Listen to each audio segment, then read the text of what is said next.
Hello mga manang, good morning. For today's video, maglilinis ako. Papakita ko sa inyo kung anong ginagawa ko sa umaga pagising.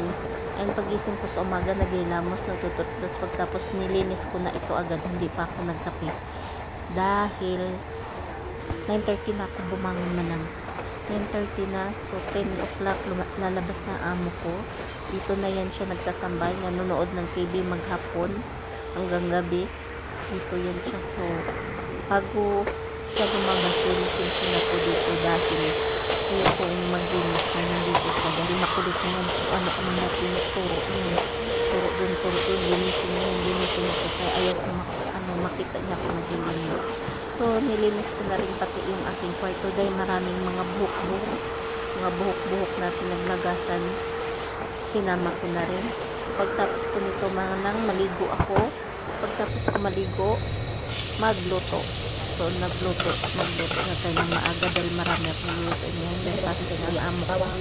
Magluluto ako ng haris.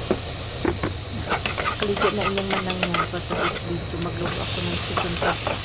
So una ko nilagay ang sibuyas, sunod ang bawang, cinnamon stick, dried lemon, and laurel. Tapos nilagay ko na yung ating manok at ilalagay ko na ang tomato. Yan, binlender ko. Tapos lagay na ng cubes, chicken cubes yan, baharad, and ginger. And mikos lang ng Merolite. At bitbit pala ako dyan ng paminta dahil wala na kaming durog. So nagbitbit ako para yun akin ang ilalagay, yung durog na paminta.